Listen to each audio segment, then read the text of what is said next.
तो हेलो दोस्तों, फिर से आप सभी का स्वागत है आपके अपने YouTube channel great mission classes में। तो दोस्तों आज बहुत ही खुशी का दिन है क्योंकि हमारा जो YouTube ये चैनल है ग्रेट मिशन क्लासेस, उसमें 100 लोगों का जो है परिवार हो चुका है। ये सिर्फ आप लोगों की बदौलत हुआ है दोस्तों।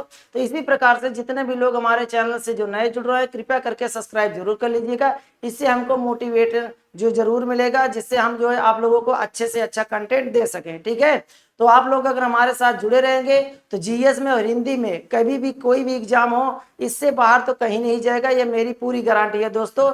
ठीक है, तो चलते हैं, आज हम लोग अपना टॉपिक पढ़ते हैं। और हमारा ये वीडियो जो है दोस्तों, ये सुपर 30 का 6वां सीरीज है। इसके पहले हम लोग 5 जो है प्रैक्टिस सेट करा चुके हैं। अगर जितने भी लोग 5वां तक प्रैक्टिस सेट नहीं देखे हैं, वो जाके क्या कर सकते हैं, प्लेलिस्ट में जाकर सुपर 30 के नाम से वहां सर्च करके देख सकते हैं। ठीक है, और आप लोगों को यहाँ सुपर 30 से बहुत ही फायदा मिलेगा, ये मेरी पूरी गारंटी है। ठीक है दोस्तों, तो चलते हैं क्वेश्चन पर।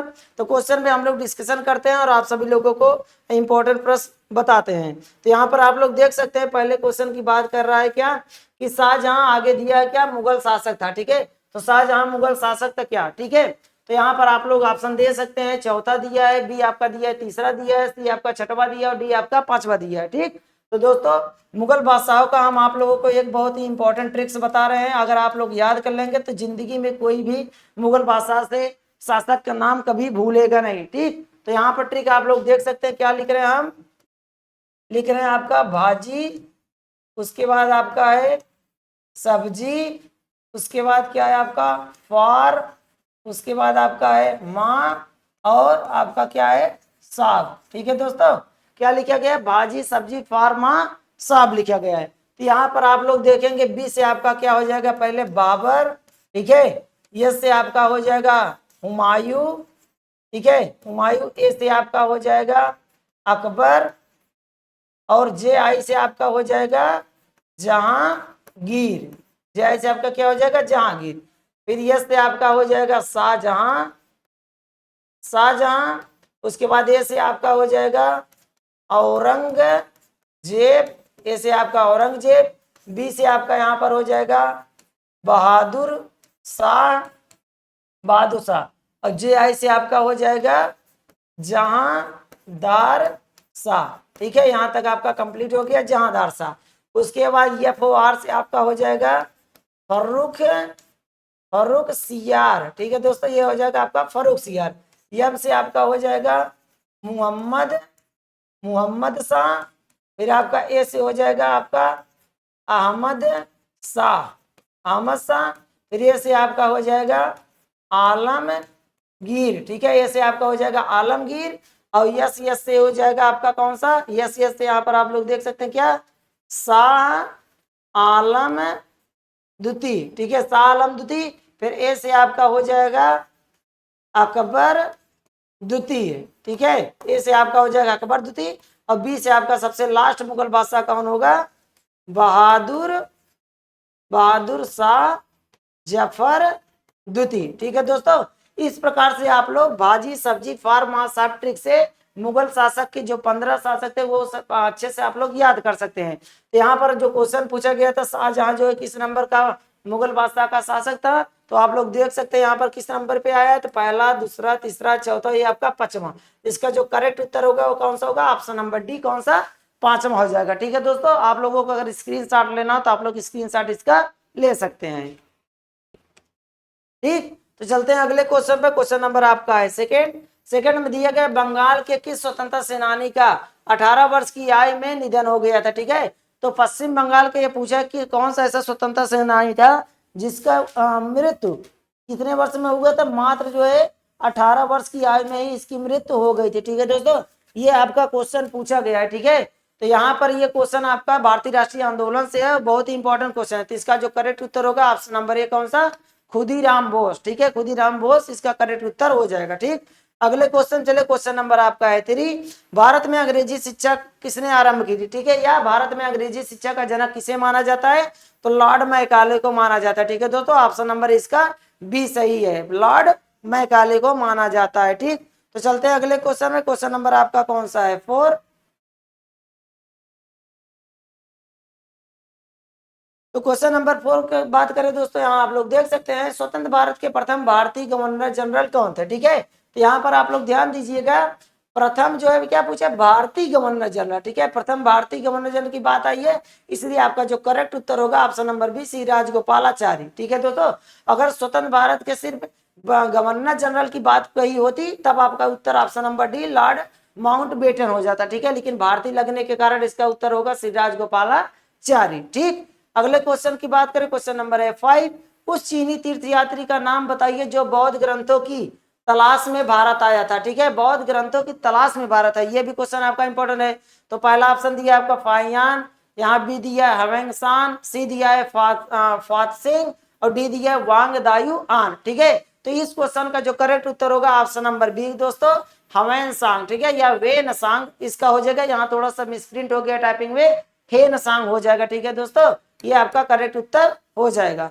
तो अगला क्वेश्चन देख सकते हैं, क्वेश्चन नंबर है 6, निम्नलिखित में से कौन सा पुर्तगाली उपनिवेश नहीं था। ठीक है, तो पुर्तगाली सबसे पहले आप लोगों को पता होगा कि भारत में 6 प्रकार की प्रमुख कंपनियां आई थी, जिसमें आपका पहले नंबर पे पुर्तगाल होता है, जो 1498 ईस्वी में वास्को डी गामा के द्वारा भारत की खोज करने के बाद किया गया था। ठीक है, तो यहाँ क्वेश्चन ये पूछा है उपनिवेश कौन सा नहीं था, मतलब कहां पर ये लोग व्यापार नहीं करते थे। तो ऑप्शन नंबर ए दिया है बंबई, ऑप्शन नंबर बी दिया है हुगली, सी दिया है मछलीपट्टनम और डी आपका दिया चोल। तो इस क्वेश्चन का जो करेक्ट उत्तर होगा आपका कौन सा हो जाएगा, ऑप्शन नंबर सी, कौन सा, मछलीपट्टनम। ठीक है दोस्तों, यही क्वेश्चन अगर आपका अंग्रेज का पूछा होता तो आपका उत्तर मछलीपट्टनम या सूरत हो जाता। ठीक है, ये आपका करेक्ट उत्तर हो जाएगा। तो चलते हैं अगले क्वेश्चन पर, क्वेश्चन नंबर आपका कौन सा है 7। तो क्वेश्चन नंबर 7 की बात करें दोस्तों, क्वेश्चन नंबर 7 आप लोग देख सकते हैं, दिया गया है महात्मा गांधी को राष्ट्रपिता के नाम से सर्वप्रथम किसने संबोधित किया था। ठीक है, तो सर्वप्रथम महात्मा गांधी को राष्ट्रपिता कहकर किसने पुकारा था, तो ऑप्शन नंबर आपका सी करेक्ट हो जाएगा, सुभाष चंद्र बोस जी ने। ठीक है दोस्तों, सुभाष चंद्र बोस जी ने महात्मा गांधी को सबसे पहले राष्ट्रपिता कहकर पुकारा था। ठीक, अगला क्वेश्चन देखे, क्वेश्चन नंबर है 8, भारत में यातायात व्यवस्था ट्रैफिक सिस्टम की शुरुआत का श्रेय किसको जाता है। ठीक है, ये आपका क्वेश्चन पूछा गया है, भारत में यातायात व्यवस्था या ट्रैफिक सिस्टम की शुरुआत का श्रेय किसे जाता है। ऑप्शन नंबर आप देख सकते हैं, ये दिया है भारतीय शासक, बी दिया है ब्रिटिश शासक, सी दिया है आपका मुगल शासक। ठीक है दोस्तों, और डी आपका दिया है डच शासक। ठीक है, तो इस क्वेश्चन का जो राइट उत्तर होगा दोस्तों वो आपका कौन सा हो जाएगा, कौन सा, ब्रिटिश शासक। सबसे पहले अंग्रेजों के द्वारा ये शुरू किया गया था। ठीक है दोस्तों, वो भी कब, 1600 ईस्वी के बाद। ठीक है, इसको भी आप लोग ध्यान रखिएगा, 1600 ईस्वी के बाद। अगला क्वेश्चन देखिए, क्वेश्चन नंबर है 9, अपराधियों के रूप में नहीं बल्कि राजनीतिक बंदियों के रूप में इलाज की मांग करते हुए किस क्रांतिकारी, यहां पर आप लोग फोकस करिएगा, क्या लिखे है, क्रांतिकारी, क्रांतिकारी की जेल में 64 दिन उपवास के बाद मृत्यु हो गई थी। ठीक है, ये क्वेश्चन आपका भारतीय राष्ट्रीय आंदोलन का वेरी इंपॉर्टेंट क्वेश्चन है। ठीक है, तो ये आपका करेक्ट उत्तर हो जाएगा ऑप्शन नंबर ए, कौन सा, जतिन दास। जतिन दास एक ऐसे व्यक्ति है जिनके जो है क्या बंदी बनाने के जाने के कारण जेल में ही इनकी मृत्यु हो गई थी, वो भी बिना कुछ खाए पिए। तो ये क्वेश्चन आपका पूछा जाता है, तो ऑप्शन नंबर ए आपका सही है, कौन सा, जतिन दास। ठीक है, तो अगले क्वेश्चन चलते हैं, क्वेश्चन नंबर आपका कौन सा है 10। तो क्वेश्चन नंबर 10 की बात करें, यहाँ पर आप लोग देख सकते हैं, दिया गया है क्या, साइमन कमीशन का विरोध करते हुए पुलिस हमले के कारण किस राष्ट्रवादी नेता की मृत्यु हो गई थी। ठीक है, तो साइमन कमीशन का विरोध सबसे पहले किसने किया था, तो लाला लाजपत राय, और इन्हीं की हत्या हो जाती है। ठीक है, और साइमन कमीशन भारत में कब आया दोस्तों, तो 1928 ईस्वी में, इसको भी आप लोग डेट याद रखिएगा। और मृत्यु किसकी हुई थी, लाला लाजपत राय की। ठीक है, अगले क्वेश्चन चले, क्वेश्चन नंबर है आपका 11, कर्क रेखा निम्नलिखित में से किस राज्य से गुजरती है। ठीक है दोस्तों, ये आपका क्वेश्चन पूछा गया है कि कर्क रेखा कितने राज्यों से होकर गुजरती है, ये ऑप्शन के अनुसार हमको बताना है। तो कर्क रेखा से गुजरने के लिए यहाँ पर हम आप लोगों को क्या बता रहे हैं, ट्रिक आप लोग ध्यान रखिएगा कि कर्क रेखा जो भारत के कितने राज्यों से होकर गुजरती है। आप लोग यहाँ ट्रिक देख सकते हैं, वो क्या लिख रहे हैं, मित्र पर गमछा झार। ठीक है, मित्र पर गमछा झार, यहाँ पर आपका मी से क्या हो जाएगा, मिजोरम, मी से क्या हो जाएगा आपका मिजोरम, त्र से आपका हो जाएगा त्रिपुरा। ठीक है, प से आपका हो जाएगा पश्चिम बंगाल, पश्चिम बंगाल, र से आपका हो जाएगा राजस्थान। ठीक है, राजस्थान, ग से आपका हो जाएगा गुजरात। ठीक है, म से आपका हो जाएगा मध्य प्रदेश, मध्य प्रदेश, और छ से आपका हो जाएगा छत्तीसगढ़, छत्तीसगढ़, झार से आपका हो जाएगा झारखंड। ठीक है दोस्तों, तो आप लोग इस बेहतरीन ट्रिक से कर्क रेखा जो भारत के 8 राज्यों से होकर गुजरते याद कर सकते हैं। मित्र पर गमछा झार से, तो आपका मिजोरम है, त्रिपुरा है, पश्चिम बंगाल है, राजस्थान है, गुजरात है, मध्य प्रदेश है, झारखंड, छत्तीसगढ़ है और आपका झारखंड। यहाँ पर ऑप्शन के अनुसार हम लोग देखेंगे तो आपका क्या हो जाएगा, गुजरात भी आपका सही है, झारखंड भी आपका सही है, मिजोरम भी आपका सही है, लेकिन असम आपका सही नहीं है। ठीक है, तो आपका जो यहाँ पर करेक्ट उत्तर होगा दोस्तों वो क्या आपका हो जाएगा, पहला, दूसरा और चौथा।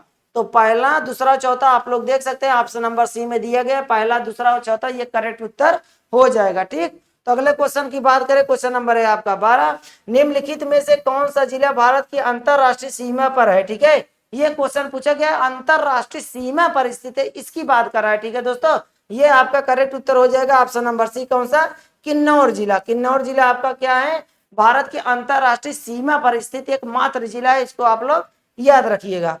अगले क्वेश्चन की बात करें, क्वेश्चन नंबर आपका कौन सा है 13, तो 13 में आप लोग देख सकते हैं यहाँ पर क्वेश्चन दिया गया है, वर्ष का सबसे लंबा दिन क्या है।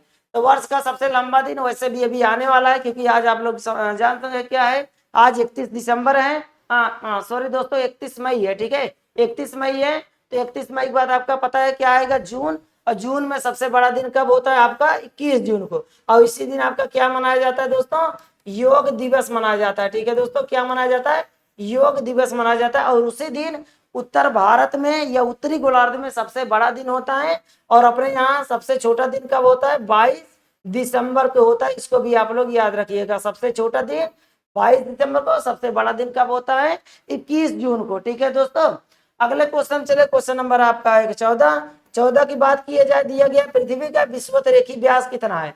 तो पृथ्वी पर अगर देखा जाए दो प्रकार के व्यास होते हैं, एक आपका विषुवतरेखी व्यास और एक आपका कौन सा होता है, ध्रुवीय व्यास। ठीक है, ध्रुवीय व्यास। तो ध्रुवीय व्यास की बात करें तो आपका कितना हो जाएगा, 12,714 किलोमीटर हो जाएगा। ठीक है, 12,714 किलोमीटर आपका ध्रुवीय व्यास है। और विषुवतरेखी व्यास कितना है, ऑप्शन नंबर ए में आप लोग देख सकते हैं 12,756 किलोमीटर है। ठीक है, इसको आप लोग याद रखिएगा, इंपॉर्टेंट प्रश्न है। ठीक, अगले क्वेश्चन की बात करें, क्वेश्चन नंबर है आपका 15, निम्नलिखित विकल्पों में से कौन सा सही ढंग से ग्रहों की उनके आकार के अवरोही क्रम को दर्शाता है। अवरोही क्रम में अर्थात इस क्रम में दोस्तों घटते हुए क्रम में। ठीक है, अर्थात घटते हुए क्रम में बड़े से छोटे की तरफ। यहाँ आप लोग देख सकते हैं ऑप्शन नंबर क्या दिया है, ऑप्शन नंबर यहाँ पर दिया है बी।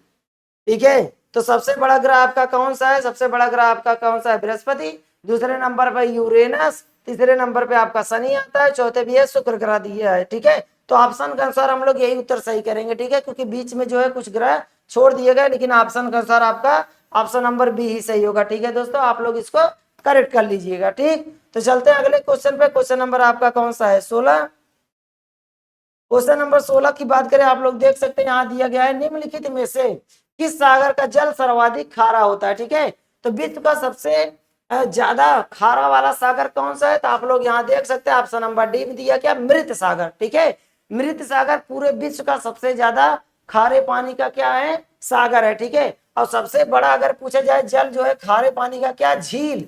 अगर झील की बात आए दोस्तों तो इसको आप लोग याद रखिएगा, ये आपका वान झील है। वान झील पूरे विश्व में सबसे बड़ी झील किसकी है, खारे पानी की झील है। और अगर ये पूछा जाए किस देश में स्थित है, तो आपका तुर्की में स्थित है। ठीक है, तुर्की या टर्की में स्थित है, इसको आप लोग याद रखिएगा। ठीक, तो अगले क्वेश्चन पे बात करें, क्वेश्चन नंबर आपका है 17, घाटे की वित्त व्यवस्था का अर्थव्यवस्था पर क्या प्रभाव पड़ता है। ठीक है, तो अगर कभी भी वित्त व्यवस्था या इस पे घाटा पड़ता है तो वो किस पे प्रभाव डालता है, ऑप्शन नंबर ए क्या दिया, मुद्रा स्फीति पर दिया जाए, मुद्रा स्फीति पर ये इसका प्रभाव पड़ता है। ठीक है, तो ऑप्शन नंबर ए आपका करेक्ट हो जाएगा। ठीक, तो चलते हैं अगले क्वेश्चन पे, क्वेश्चन नंबर आपका है 18, 18 आप लोग देख सकते हैं दिया गया है, निम्नलिखित में से कौन सा भारतीय अर्थव्यवस्था का प्राथमिक क्षेत्र है। ठीक है, ये आप लोग थोड़ा ध्यान रखिएगा, प्राथमिक क्षेत्र के अंतर्गत कौन सा आता है। ठीक है, तो क्षेत्र में अगर देखा जाए प्राथमिक क्षेत्र, द्वितीय क्षेत्र, तृतीय क्षेत्र, ये ज्यादा इंपॉर्टेंट क्वेश्चन बनता है यहाँ से और पूछा भी जाता है। तो प्राथमिक क्षेत्र के अंतर्गत आपका कौन सा आता है, वेरी इंपॉर्टेंट क्वेश्चन में कृषि आता है। ठीक है, इसको आप लोग याद रखिएगा, प्राथमिक क्षेत्र के अंतर्गत कृषि आता है। ठीक, अगले क्वेश्चन की बात करें, क्वेश्चन नंबर आपका 19, आयात निर्यात एग्जिम बैंक स्थापित हुआ था, ठीक है, कब? ये आपका पूछ रहा है आयात निर्यात का जो बैंक है ये आपका कब किया गया था, ठीक है। इसका जो करेक्ट उत्तर होगा दोस्तों, आप लोग देख सकते हैं ऑप्शन में दिया है 1921, ऑप्शन बी दिया 1982, ऑप्शन जो सी दिया गया है यहाँ पर, ऑप्शन जो सी दिया गया है आपका क्या दिया 1985, ऑप्शन डी दिया है 1989, ठीक है। तो इस क्वेश्चन का जो राइट उत्तर होगा दोस्तों ऑप्शन नंबर बी हो जाएगा, 1982 में इसकी स्थापना की गई थी, ठीक। अगले क्वेश्चन की बात करें, क्वेश्चन नंबर आपका है 20, SGSY का पूर्ण रूप क्या है, ठीक है। SGSY का पूर्ण रूप क्या है, तो ऑप्शन नंबर ए ही आपका सही हो जाएगा, स्वर्ण जयंती ग्राम स्वरोजगार योजना, ठीक है। स्वर्ण जयंती ग्राम स्वरोजगार योजना, ये आपका करेक्ट उत्तर हो जाएगा ऑप्शन नंबर बी का, ठीक। तो अगले क्वेश्चन पे चले, क्वेश्चन नंबर आपका कौन सा है 21 अर्थात 21 क्वेश्चन की बात करें तो आप लोग यहाँ देख सकते हैं दिया गया है, भारत के मुख्य निर्वाचन आयुक्त की नियुक्ति कौन करता है, ठीक है। तो मुख्य निर्वाचन आयोग तथा चुनाव आयोग की बात करा तो इसकी नियुक्ति कौन करता है, तो इसका ऑप्शन नंबर आपका सी राष्ट्रपति हो जाएगा, ठीक है। और इसका उल्लेख अगर पूछा जाए तो निर्वाचन आयोग का किसमें अनुच्छेद 324 में किया गया है इसका उल्लेख, ठीक है। अब पहले मुख्य निर्वाचन आयुक्त कौन थे, तो सुकुमार सेन, इसको भी आप लोग याद रखिएगा, सुकुमार सेन, ठीक है। ये एक्स्ट्रा पॉइंट आप लोग याद रखिएगा, क्वेश्चन ये कभी कभी पूछ लिया जाता है, ठीक। अगले क्वेश्चन की बात करें, क्वेश्चन नंबर है आपका 22, भारत सरकार का प्रथम विधि अधिकारी कौन होता है, ठीक है। प्रथम विधि अधिकारी, ठीक है, ये भी क्वेश्चन आपका इंपोर्टेंट है। तो प्रथम विधि अधिकारी कौन होता है, ऑप्शन नंबर सी में आप लोग देख सकते हैं क्या दिए गए, अटॉर्नी जनरल ऑफ इंडिया, ठीक है। अटॉर्नी जनरल ऑफ इंडिया ये जो है भारत का प्रथम विधि अधिकारी होता है, ठीक। तो चलते हैं अगले क्वेश्चन पे, क्वेश्चन नंबर आपका है कौन सा 23।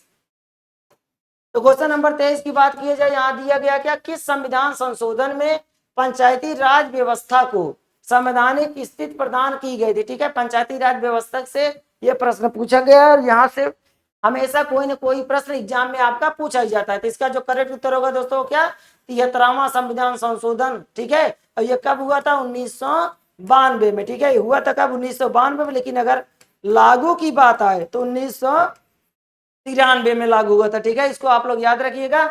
और पंचायती राज की अगर बात की जाए, सबसे पहले पंचायती राज व्यवस्था शुरू कहाँ हुआ था, तो 2 अक्टूबर, ठीक है, 2 अक्टूबर 1959 ईस्वी में, ठीक है। 2 अक्टूबर 1959 ईस्वी में राजस्थान के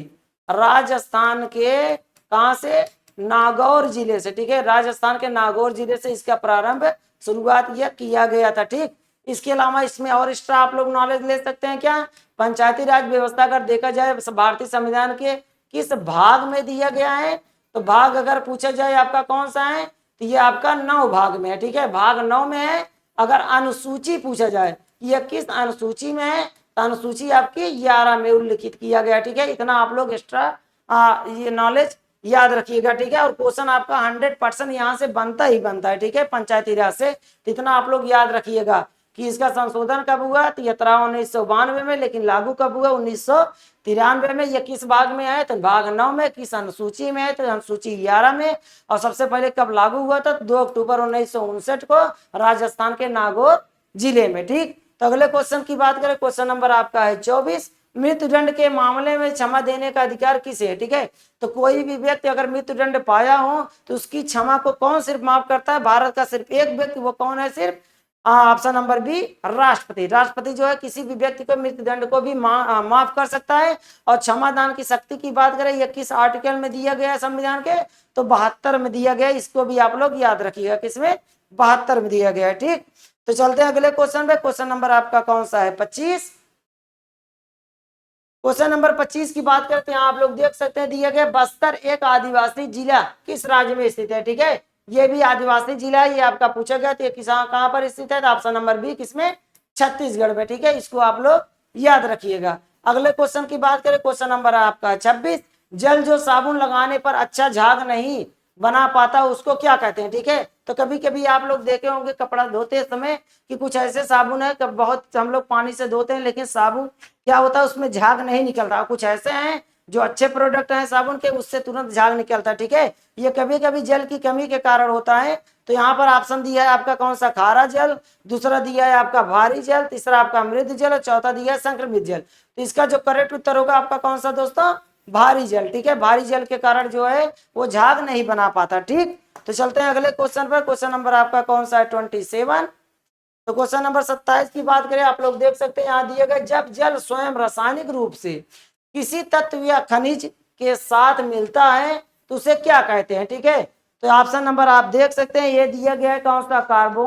कार्बोनेट। बी दिया है क्या? विसिलिकेशन। सी दिया है जलोशन या उदकन, या आपका डी दिया है क्या? ऑक्सीकरण। ठीक है, तो इस क्वेश्चन का जो राइट उत्तर होगा दोस्तों आपका क्या हो जाएगा? ऑप्शन नंबर सी दिया है। ठीक है, ऑप्शन नंबर सी क्या है? जलयोजन। ठीक है, इसको उदकन भी कहा जाता है, ये आपका करेक्ट उत्तर हो जाएगा। ठीक, अगला क्वेश्चन की बात करें, क्वेश्चन नंबर है आपका 28। जी का मान न्यूनतम होता है कहां पर? ठीक है, तो ये कैपिटल जी है, स्मॉल जी नहीं है, इसको भी आप लोग याद रखिएगा। ठीक है दोस्तों, ये आपका क्वेश्चन पूछा गया है कि जी का जो है मान वो कहां पर जो है क्या होता है? शून्य होता है। ठीक है, ये क्वेश्चन आपका इंपॉर्टेंट है, तो ऑप्शन नंबर एक सही हो जाएगा। कौन सा? विषुवत रेखा पर। ठीक है, विषुवत रेखा आप लोग जान सकते हैं कौन सा होता है? ये बीच वाली रेखा विषुवत रेखा आपको, या भूमध्य रेखा कहते हैं। यहाँ पर जो है इसका जी का मान क्या होता है? वो शून्य होता है, अर्थात 0 होता है। ठीक, तो चलते हैं अगले क्वेश्चन पर। क्वेश्चन नंबर आपका कौन सा है? 29 और 30। ठीक है, यही आपका दो क्वेश्चन बचा ही है। क्वेश्चन नंबर 29 देखा जाए, रक्त लाल दिखाई देने का कारण क्या है? तो खून का रंग जो लाल होता है वो किसके कारण? बहुत ही सिंपल क्वेश्चन है, तो ऑप्शन नंबर डी कौन सा? हीमोग्लोबिन के कारण रक्त का रंग क्या होता है? लाल होता है। ठीक, अगले क्वेश्चन की बात करें, क्वेश्चन नंबर आपका है 30। तो क्वेश्चन नंबर 30 क्या कह रहा है? क्वेश्चन नंबर आपका 30 यहाँ पर कह रहा है क्या? विटामिन सी का रासायनिक नाम क्या है? ठीक है, तो विटामिन सी का रासायनिक नाम क्या? ऑप्शन नंबर ए दिया है साइट्रिक अम्ल, ऑप्शन नंबर बी दिया स्कारबिक अम्ल, ऑप्शन नंबर सी दिया थाइमीन, और ऑप्शन नंबर डी दिया टाइटेरिक अम्ल। ठीक है, तो इस क्वेश्चन का जो करेक्ट उत्तर हो जाएगा आपका दोस्तों ऑप्शन नंबर बी कौन सा? स्कारबिक अम्ल। ठीक है, स्कारबिक एसिड होता है। ठीक है, तो विटामिन से संबंधित आप लोग ट्रिक यहाँ पर ध्यान से देख सकते हैं, आप लोग अच्छे से इसको याद कर लीजिएगा, कभी भी जिंदगी में भूलेगा नहीं। ठीक है, तो यहाँ पर जो ट्रिक है वो क्या है? रथ एक टाफी। ठीक है, ये सभी विटामिन का जो है हमारे पास विटामिन 6 प्रकार के होते हैं, आप लोगों को पता होगा। सभी विटामिन क्या है? रासायनिक नाम। तो यहाँ पर विटामिन ये ए है, ये आपका बी हो जाएगा। ठीक है, ये आपका ए है, ये आपका बी, ये आपका सी, ये आपका डी, ये आपका ई, और ये आपका की हो जाएगा। तो आपका विटामिन ए का रासायनिक नाम क्या है? रेटिनॉल। ठीक है, रेटिनॉल। बी का आपका क्या है? थायमीन। ठीक है, बी का आपका क्या है? थायमीन। सी का आपका क्या है? यही जो आपका लिखा गया था स्कारबिक स्कारबिक अम्ल। ठीक है, स्कारबिक अम्ल या स्कारबिक एसिड। ठीक है, डी का आपका क्या हो जाएगा? कैल्सी। विटामिन डी का रासायनिक नाम क्या होगा? कैल्सीफेराल। ठीक है, कैल्सीफेराल। विटामिन ई का क्या हो जाएगा आपका? टोकोफेराल। और विटामिन के का क्या हो जाएगा? फिल्लो। ठीक है, फिल्लो क्यूनोन। ठीक है दोस्तों, इसको आप लोग याद रखिएगा कि विटामिन 6 प्रकार के होते हैं, A B C D E और के। तो विटामिन ए का रासायनिक नाम रेटिनॉल, विटामिन बी का थायमीन, विटामिन सी का स्कारबिक एसिड, विटामिन डी का कैल्सीफेराल, विटामिन ई का जो है टोकोफेराल, विटामिन के का जो है फिल्लोक्विनोन हो जाएगा। ठीक है, तो दोस्तों इसी प्रकार से आप लोग अपनी तैयारी अच्छे से करते रहिए, क्योंकि उत्तर प्रदेश पुलिस का री एग्जाम जो आज नोटिस जारी हुआ है उसके अनुसार बहुत ही जल्द हो सकता है करा दिया जाए। तो आप लोग अपनी तैयारी बहुत ही बेहतरीन बनाए रहिए और हमारे चैनल से आप लोग जुड़े रहिए। ये गारंटी है मेरी कि आप लोग जैसे देखा जाए तो आप लोगों को जैसे पता होगा कि क्वेश्चन अगर देखा जाए तो हिंदी में आपका कितना क्वेश्चन पूछा जाएगा? 37, और जीएस में आपका क्वेश्चन पूछा जाएगा 38। कुल में आकर अगर देखा जाए तो कितना क्वेश्चन हो जाएगा आपका? 75 क्वेश्चन दोस्तों। तो ये हमें आप पूरी तरह से हम ये 100% दोस्तों, कोई इतना गारंटी लेगा नहीं, लेकिन हम ले रहे हैं इस चैनल के माध्यम से कि जितने भी लोग अगर हमारे चैनल को सब्सक्राइब कर लेंगे, रेगुलर हमारी वीडियो पूरी स्क्रिप्ट बिना किए देखेंगे और सभी क्वेश्चन पर डिस्कशन करेंगे दोस्तों, तो 100% हम बता रहे हैं 75 में आपका 60+ क्वेश्चन हम सही करके दिखाएंगे। ये पूरी गारंटी मेरी दोस्तों, 100% में बता रहे हैं। 75 में क्या 60 क्वेश्चन 100% सही करके हम दिखाएंगे, और ये मेरा चैलेंज है पूरे यूट्यूब पर। ठीक है दोस्तों, आप लोग इसको ध्यान रखिएगा, ये कोई हम मजाक बात नहीं कर रहे हैं। आप लोग जब हमारा ये प्रैक्टिस सेट करेंगे, चाहे जीएस का, हिंदी का, ये अभी और जो हम कंटेंट अच्छा लाने वाले हैं उसको भी देखेंगे, तो आप लोगों को खुद पता चल जाएगा कि हाँ किस लेवल का क्वेश्चन हम इस यूट्यूब चैनल पर करा रहे हैं। और हाँ दोस्तों, अगर पढ़ाते वक्त कोई मान लीजिए कोई कमी हो जाए, कोई बोलने में दिक्कत हमसे हो जाए या लिखने में कोई दिक्कत हो जाए, तो आप लोग थोड़ा सा छोटा भाई समझ के माफ करिएगा, क्योंकि अभी हम भी यहाँ पर पूरी तरीके से मतलब जो इस पर डिजिटल बोर्ड है सीख नहीं पाए हैं, तो थोड़ा बहुत दिक्कत हो जाती है। ठीक है दोस्तों, तो चलते चलते बस यही आप लोगों से रिक्वेस्ट है, जिस प्रकार से आप लोग हमें 100 मेंबर तक पहुंचाएं, उसी प्रकार से आप लोग धीरे धीरे हमें सब्सक्राइबर और बढ़ाते रहिए, और जिससे हम अच्छे से अच्छा कंटेंट आप लोगों को दे सके। ठीक है दोस्तों, अच्छा तो मिलते हैं नेक्स्ट वीडियो में, तब तक के लिए धन्यवाद।